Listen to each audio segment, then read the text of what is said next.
ദിയ കൃഷ്ണയുടെ കവടിയാറിലെ ബുട്ടീക്കിൽ എത്തിച്ചാണ് മുൻ ജീവനക്കാരും തട്ടിപ്പ് കേസിലെ പ്രതികളുമായ വിനീത, രാധാകുമാരി എന്നിവരുമായി ക്രൈംബ്രാഞ്ച് അന്വേഷണ സംഘം തെളിവെടുപ്പ് നടത്തിയത്.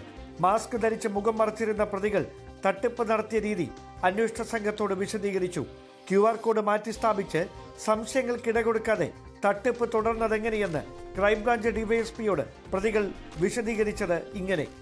ഐറ്റം ഈ ഓരോ ഐറ്റത്തിനും ബാർകോഡ് അങ്ങനെ ഉണ്ടാവും? ഒന്നുമില്ല. എങ്ങനെയാണ് പ്രൈസ്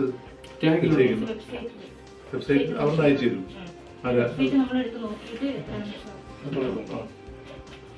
ഇത് പിന്നെ മറ്റേ സ്കാൻ ചെയ്ത് മേടിക്കുന്നത് അല്ലേ?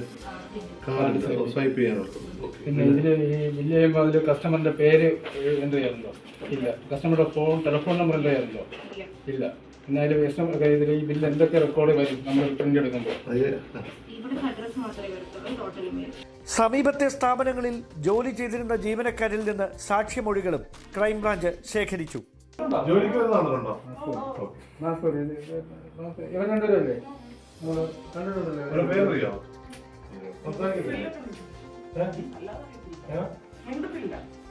കയറി വരുന്നത് കണ്ടിട്ടുണ്ട്. ഇവിടെ കയറി വരുന്നത് നിങ്ങൾ ഇതിനകത്ത് വന്നിട്ടുണ്ടോ?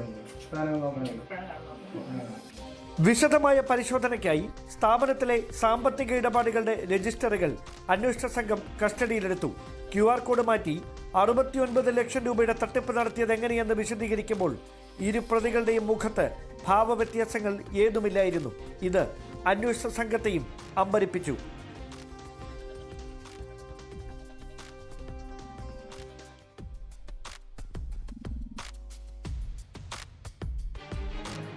തട്ടിയെടുത്ത പണം യുവതികൾ നിക്ഷേപിച്ച വലിയതുറയിലെ ബാങ്ക് ശാഖകളിലും ക്രൈംബ്രാഞ്ച് വിശദമായ തെളിവെടുപ്പ് നടത്തും. Dan Kurian, News 18, Thiruvananthapuram.